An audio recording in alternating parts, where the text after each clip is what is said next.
Good afternoon. Welcome back to MarketPulse Pros and Pioneers, where this week I'm joined by the fantastic John Vlach. Right, so but for the audience that's out there, John is widely known as, and I like this, John the Video Guy. It's like Ron Seal does what it says on the tin. I like it. So John's a freelance video editor, content creator, and educator with a mission to inspire the next generation of creators. After nearly 9 years at Rock the House, where he led creative services and built dynamic media campaigns, John launched his own brand to teach video production through YouTube and live events. With accolades such as Rockstar of the Month and Employee of the Year, John blends technical expertise with a passion for mentorship, showing aspiring video creators how to turn their passions into sustainable careers. That's a really interesting take on video, because most people I know are only ever interested in either creating, editing, or helping people get out there. And you kind of play across all three, but with a view to helping the next generation as well, right? Yeah, I think for me, the reason I'm really big into education is I didn't go to college. Actually, I went to trade school, and a lot of when I first started, I went online, looked up tutorials. It was a lot of like diving into the software and trying to figure it out. I always like when I find something, share it with people. If it can help me, it can probably help other people. So that's kind of my mission. I like that. So talk us through those early days then, John, if you would. Why did you decide to trade school was the route for you? Yeah, I think for me, I really wanted to see if I liked it first, and if it could be a sustainable career. For me, where I grew up, in high school, the last 2 years of my schooling and junior and senior year of high school before I graduated, they offered like this vocational school where you could go essentially to high school half the day, but then you can go to this other school and learn the technical about the trades. And there's a lot of different trades to learn from. I had to actually fill out a list like engineering, because I was thinking about going into like CAD and like architecture, becoming an architect. But then media was at the top of the list because I was like, that would be interesting because, I had a passion for it. I love, playing with videos, graphics, on my home computer. And I wanted to see if that was a possible career. So I decided to go that way. In those 2 years, I really experimented, learned it a lot. And one of the big things in that was that there were guest speakers that would come back and share their experiences. And like throughout high school, I was like wondering, like, do I need to go to college? Because a lot of it you can learn online. Some companies really hold that degree to a high standard. Some people just care about the portfolio, and it is very much like what is more important at getting the college experience or getting the real world experience. So that's kind of why I didn't go to college, and I was fortunate to intern at the place that you mentioned, Rock the House, where they offered me an internship in my final like few months of high school. And upon graduating, they offered me a part-time job, and I just kind of took it and ran with it from there. Well, I guess there's a lot of people out there, and I think the same challenge is true here in the UK, right? Is there's a lot of focus put on academia and university placements here and degrees and things like that.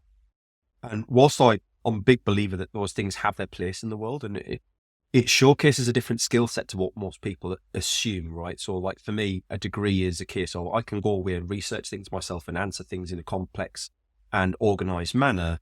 And I'm keen to learn and I can do X, Y, and Z. However, I've said to my son, I don't care whether you go to university or not. As long as you're doing something you're passionate about, you could actually probably save yourself a hefty amount of loan that you'd have to pay back, earn money in the meantime, and be 3 or 4 years ahead of your peers in real world experience by the time you're finished doing to the same time as they finished university. Yeah, exactly. And like I saw it firsthand too, because like, I didn't go to college. 4 years later, all the people that went to college are now entering in the workforce where I already had a lot of that experience. Especially at Rock the House, I became a manager. So I was seeing college students come into the workplace and start interning and working there. And there's that difference that kind of like, I don't know how to describe it. It's more, I feel like for me, I had more of a grit. I wasn't afraid to dive into the software, to take some risks, kind of break something before, get my hands dirty with video and creating stuff. You know what I mean? Where I think college, it's great, I think, to get the degree for structured learning, but to really dive deep in creativity, I think it lacks a lot in that area. Do you see video change since obviously you started working with it, like, early days at home and messed about with video at home? What would you say have been the big developments in video between then and now? So there's been a lot, right? Let's be fair. I mean, it's essentially the same medium, but it's changed dramatically. So what's your view on that? Yeah. It's interesting because I got asked this question a few times before, and like it is such a big difference because when I first learned video, we didn't have access to a lot of the AI tools, a lot of the shortcuts and different extensions that make editing videos or creating videos a lot easy.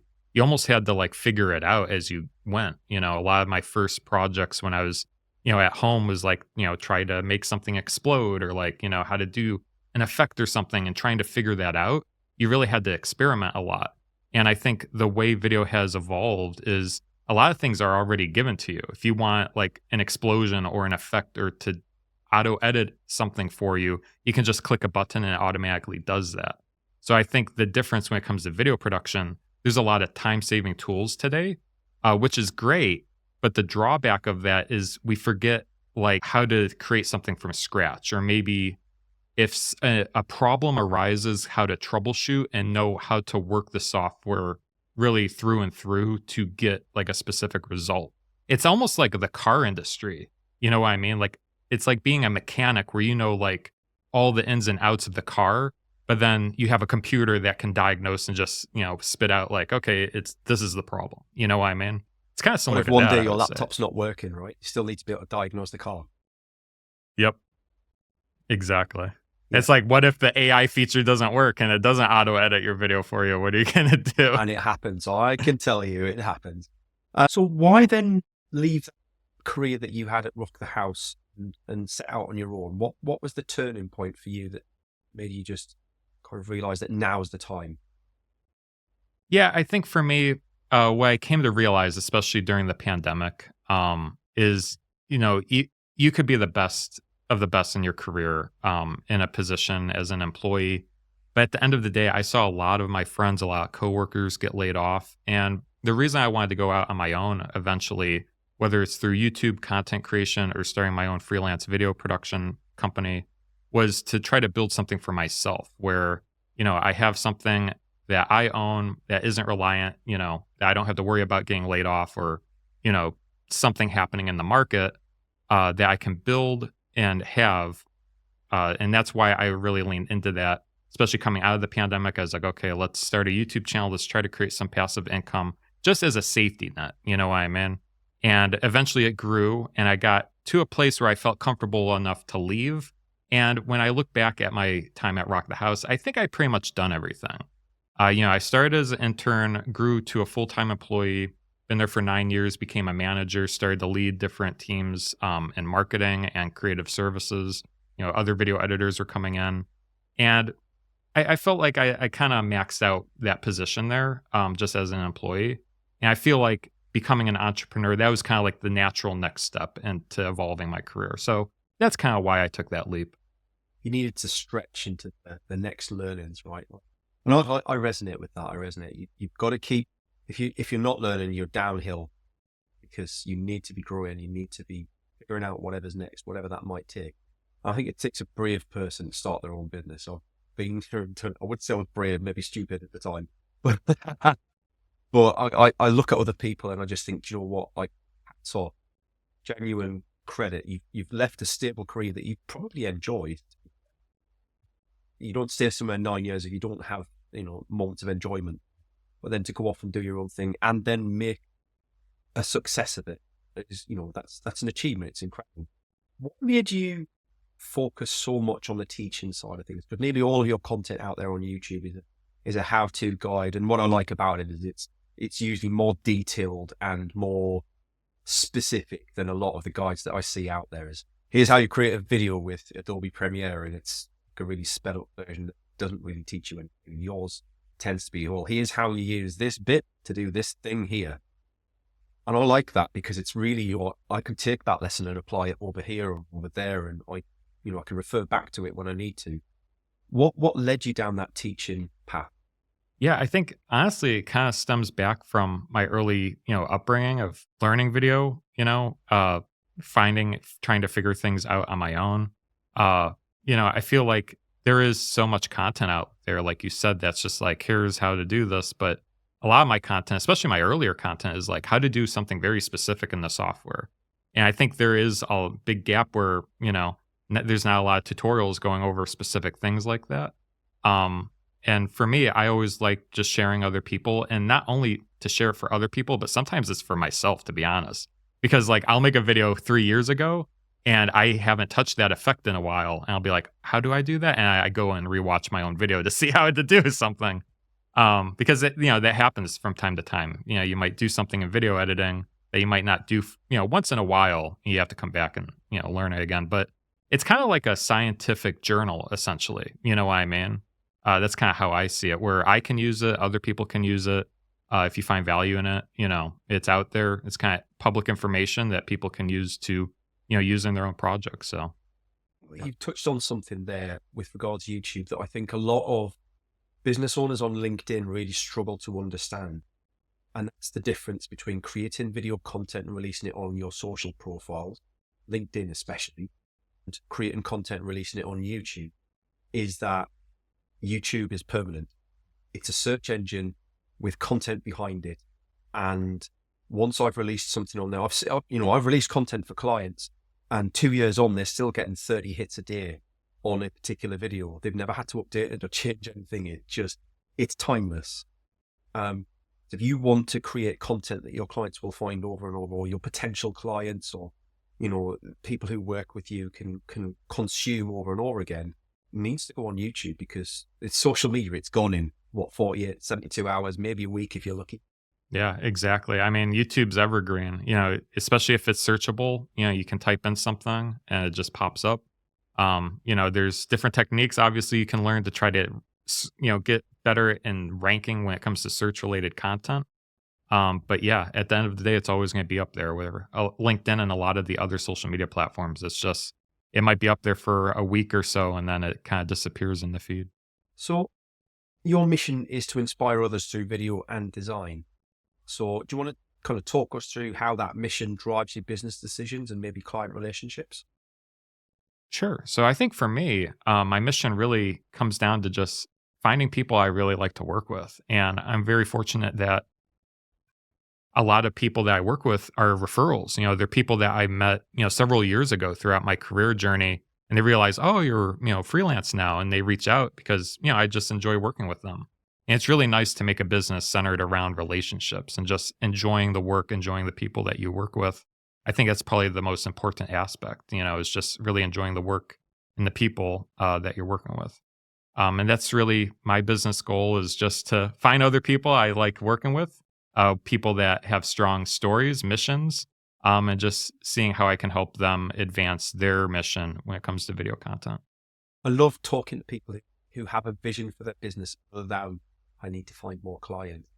I think that, it kind of leads into my next question, which is around kind of saturated markets. So there's a lot of freelance creators out there, probably now more than ever. So as someone who is in that situation, who is a freelance, who, you market your own expertise as a way of demonstrating your capabilities and authority in the area, what advice would you have for other creators who are trying to differentiate themselves in a very saturated market? Yeah, I think it is very tough, and it's going to sound cliche, but my best advice is probably to just be yourself and try to find what makes you, unique. For example, like me as a creator on YouTube, there's a lot of people that watch my content just because they just like how I explain things. You know what I mean? When you compare like my channel or my content to a lot of other Premiere Pro channels, there's some, reasons people like my content and they, subscribe and watch my videos. But I think, that's something you can't just create right away. It just happens over time. And I think you just have to be yourself, create content that's most comfortable for you, and that viewership and audience will grow. The worst thing you could do as a content creator is try to be someone you're not, and trying to mimic and, copycat other people. I mean, I guess you can start that way, but I think eventually you have to find your own voice, and find, your own position in the market. Really lean into your specialties. As a video editor, I have my specialties. I edit differently than other people. So if there's a specialty, if you're a freelance video editor or maybe creator, if there's a certain market or specialty, lean into that, and you'll probably find success between that and then also being yourself, I would say. The biggest danger I see is if you're creating content that mimics others, or perhaps it's what you think people want to see as opposed to what you want to create, you'll burn out quite quickly and stop wanting to do it. And that's why I see that quite a lot with people is, do you know what? I've done this for 4 months. I need to take a break. I need to take time off. What? I can create content 11 months of the year. Personally, sometimes I have to stop myself creating content because there's just so much that's in there that I just need to get it out. It's quite cathartic to create the content, but other people, I see them and they're like, so what is it that you're creating content about? Well, I think the audience want to hear about this, so I'm making. Like, no, if you're not passionate about it, you're not gonna take it to the next level. What do you think the biggest challenges you faced when creating your personal brand were, and how do you think that compares with the challenges that people have today? Yeah, that's a good question. I think when building a personal brand, I think it it almost comes back to trying to find your own voice, because like I remember it's interesting when you're a content creator and you go back and you watch your earlier videos, it's like, wow. Like what what was I doing back then? Like I was so awkward, and like I was Yeah. trying to be someone else, or I saw another creator and I was like, just like the mannerisms and like the way you approach the content, it just, you can kind of see it, you know what I mean? And I think over time, just trying to be yourself, like I said earlier, but I think that's probably the biggest struggle, is trying to be comfortable on camera, being yourself, delivering content that you're passionate about, like you said, because you have to pick a topic and something that you're passionate about. Otherwise, you go in it for a few years, you're going to eventually burn out because you're not into it. You don't feel like making videos and content. So that's a very important aspect there. But yeah, I would say, find something you're passionate about. For me, it was video editing, teaching other people. Uh, it's not only good for other people, but it's good for me as well because I can look back on that content. Um, but yeah, I think that's probably the biggest thing. And then you mentioned that a lot of your work comes from referrals and word of mouth. Is there anything that you can recommend to other people out there? Because I mean, I think near bound, as a lot of people are calling it these days. It's the in phrase for it, right? Like good old networking, as far as I'm concerned.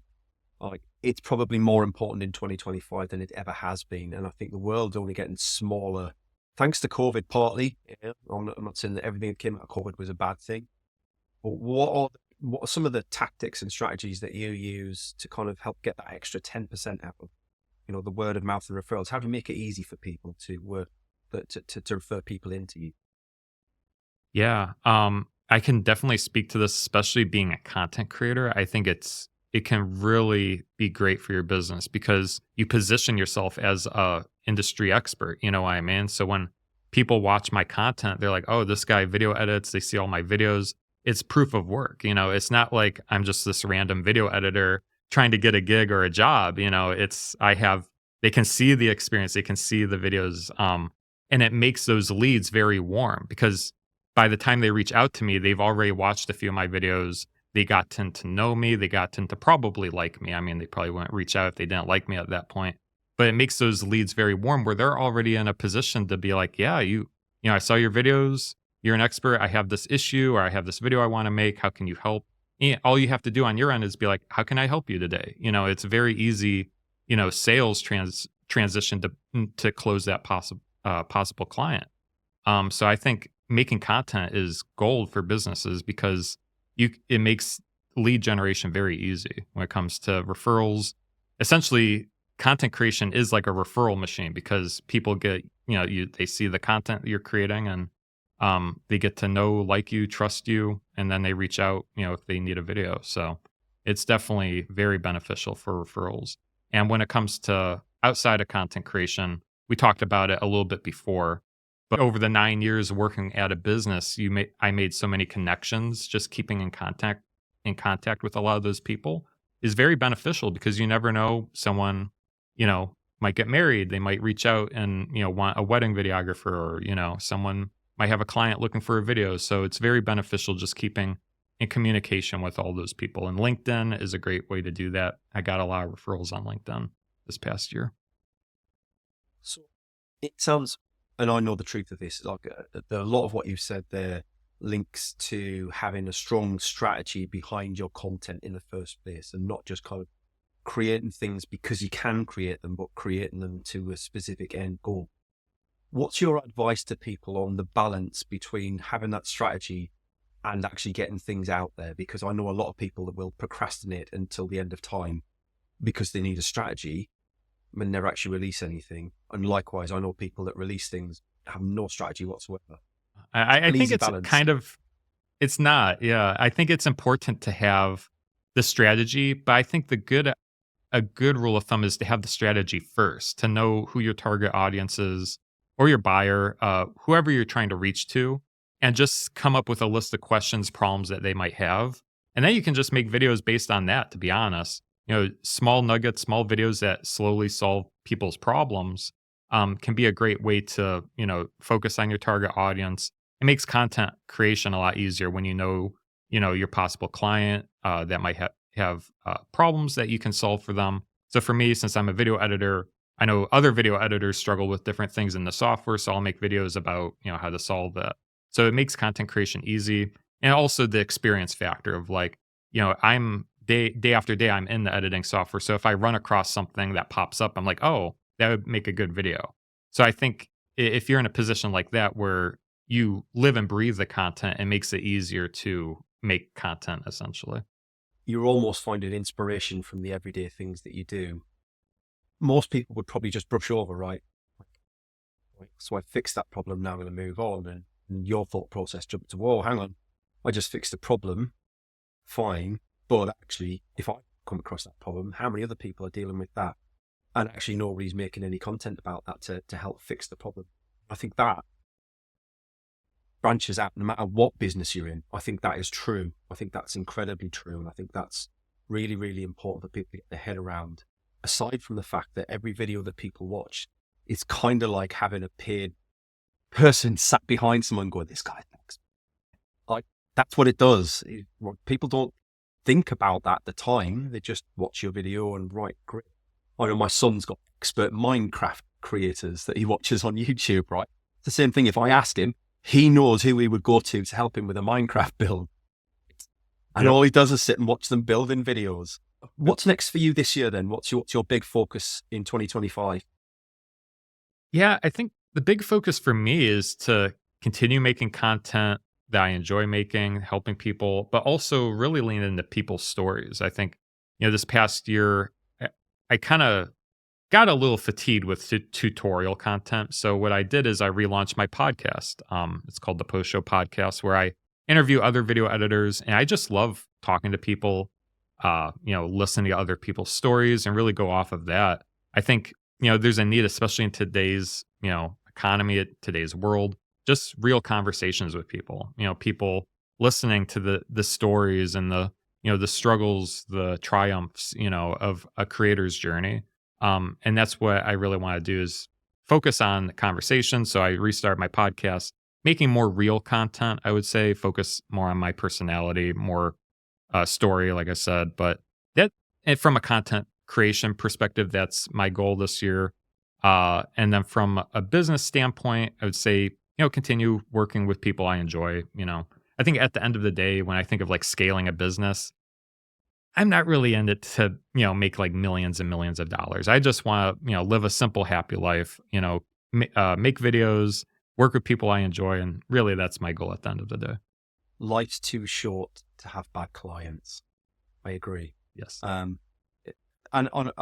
think we're aligned on so many things. And that's why I refocused season 2 of this podcast on marketers and business owners' stories, because in season 1, we focused a lot on marketing tips and ideas and things that people were doing wrong, things that people were doing right. That's all fine and great, and there's the place for that. But what underpins it all is people care far more about the story of the person who we're talking to and why they do what they do. And the irony is People don't realize how intrinsic that is to the marketing. It's like your story leads to your why you do what you do. And it's not for money, it's not for status, it's power, it's none of those things. It's the little things that get you up at 5 a.m, crazy excited to do something for work.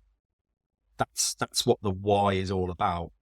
But that why is what powers your marketing and your sales. So if you don't understand that why, you will struggle for sales and revenue, because you can't articulate what it is that's unique about you in comparison to your nearest competitor. So I love that kind of final point from you around storytelling. It's the thing that unites us as humans. We've been doing it for thousands and thousands of years. So why have we lost the ability to tell stories all of a sudden? John, if people want to reach out, they want to know more about you, how can they listen to your podcast? How can they find you? What's the best way to contact you? Sure, absolutely. So you can visit me at johnthevideoguy.com. On my website, you can go, there's a few different tabs. There's the Learn tab if you want to watch my tutorial content. There's Premiere Pro, After Effects tutorials. And there's also the podcast tab if you want to take a listen to some of the guests I've had on recently. I just launched season 2, so new episodes come out every other week. I've been really enjoying it. It's really, like you said, it reignited my spark and like creativity and got me back into, content creation. Nice. And when I post this on LinkedIn, everybody take note, John does not need help repurposing his videos or editing them. All the people that jump on my show notes and tell me how bad my SEO is and how they would make my shorts really interesting and viral, we don't care. Thank you very much, but no thanks.